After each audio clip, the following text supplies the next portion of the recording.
The Grinch Stole Christmas. Written and illustrated by Dr. Seuss. Every Who down in Whoville liked Christmas a lot. But the Grinch, who lived just north of Whoville, did not. The Grinch hated Christmas, the whole Christmas season. Now, please don't ask why. No one quite knows the reason. It could be his head wasn't screwed on just right. It could be, perhaps, that his shoes were too tight. But I think that the most likely reason of all may have been that his heart was 2 sizes too small. But whatever the reason, his heart or his shoes, he stood there on Christmas hating the Whos, staring down from his cave with a sour, grinchy frown at the warm lighted windows below in their town. For he knew every Who down in Whoville beneath was busy now hanging a mistletoe wreath. And they're hanging their stockings, he snarled with a sneer. Tomorrow is Christmas, it's practically here. Then he growled with his Grinch fingers nervously drumming. I must find some way to stop Christmas from coming. For tomorrow, he knew, all the Who girls and boys would wake bright and early. They'd rush for their toys. And then, oh, the noise. Oh, the noise, noise, noise, noise. That's one thing he hated. The noise, noise, noise, noise. Then the Whos, young and old, would sit down to a feast. And they'd feast, and they'd feast, and they'd feast, feast, feast, feast. They would feast on Who pudding and rare Who roast beast, which was something the Grinch couldn't stand in the least. And then they'd do something he liked least of all. Every Who down in Whoville, the tall and the small, would stand close together with Christmas bells ringing. They'd stand hand in hand, and the Whos would start singing. They'd sing, and they'd sing, and they'd sing, sing, sing, sing. And the more the Grinch thought of this Who Christmas sing, the more the Grinch thought, I must stop this whole thing. Why, for 53 years I've put up with it now. I must stop this Christmas from coming. But how? Then he got an idea. An awful idea. The Grinch got a wonderful, awful idea. I know just what to do, the Grinch laughed in his throat. And he made a quick Santa Claus hat and a coat. And he chuckled and clucked. What a great Grinchy trick. With this coat and this hat, I look just like Saint Nick. All I need is a reindeer. The Grinch looked around. But since reindeer are scarce, there was none to be found. Did that stop the old Grinch? No! The Grinch simply said, if I can't find a reindeer, I'll make one instead.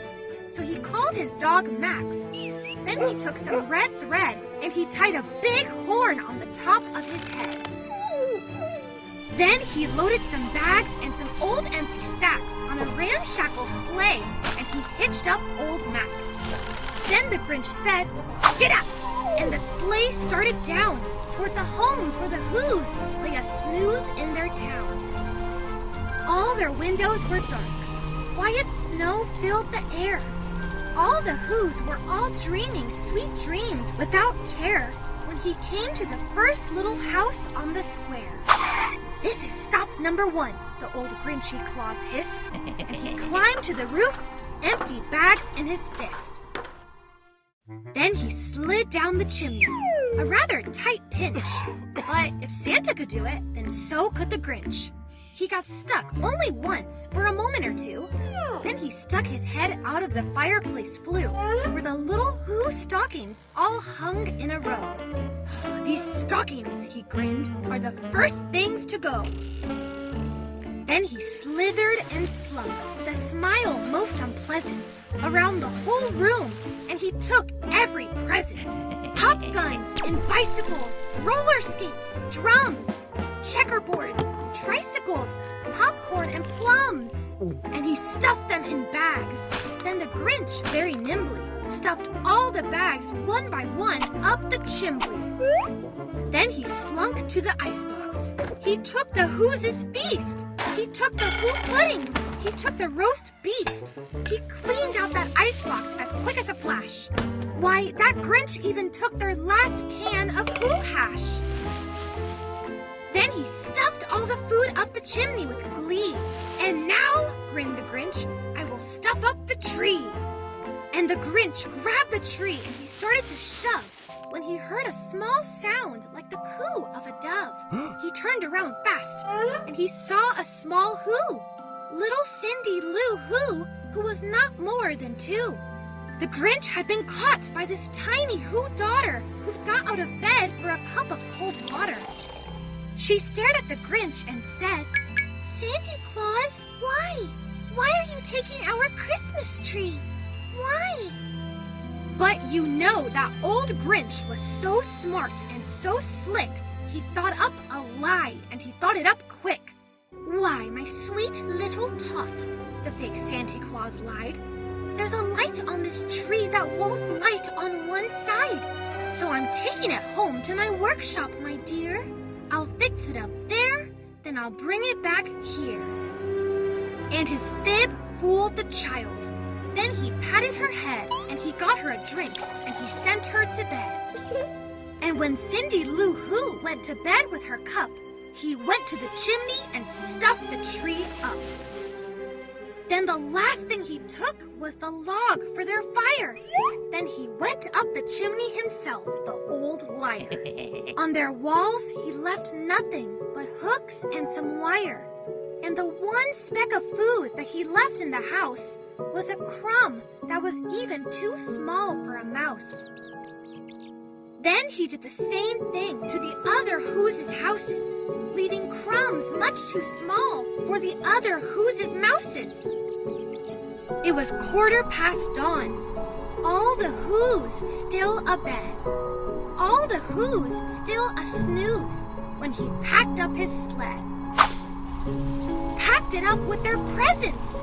The ribbons, the wrappings, the tags, and the tinsel, the trimmings, the trappings. 3,000 feet up the side of Mount Crumpit, he rode with his load to the tip-top to dump it. Pooh-pooh to the Who's, he was Grinchishly humming. They're finding out now that no Christmas is coming. They're just waking up. I know just what they'll do. Their mouths will hang open a minute or two. Then the Who's down in Whoville will all cry, boo-hoo. That's a noise, grinned the Grinch, that I simply must hear. So he paused, and the Grinch put a hand to his ear. And he did hear a sound rising over the snow. It started in low, then it started to grow. But the sound wasn't sad. Why, this sound sounded merry. It couldn't be so, but it was merry. Very. He stared down at Whoville. The Grinch popped his eyes. Then he shook. What he saw was a shocking surprise. Every Who down in Whoville, the tall and the small, was singing without any presents at all. He hadn't stopped Christmas from coming. It came. Somehow or other, it came just the same. And the Grinch, with his Grinch feet ice cold in the snow, stood puzzling and puzzling. How could it be so? It came without ribbons. It came without tags. It came without packages, boxes, or bags. And he puzzled 3 hours till his puzzler was sore. Then the Grinch thought of something he hadn't before. Maybe Christmas, he thought, doesn't come from a store. Maybe Christmas, perhaps, means a little bit more. And what happened then? Well, in Whoville they say that the Grinch's small heart grew 3 sizes that day. And the minute his heart didn't feel quite so tight, he whizzed with his load through the bright morning light, and he brought back the toys and the food for the feast. And he himself, the Grinch, carved the roast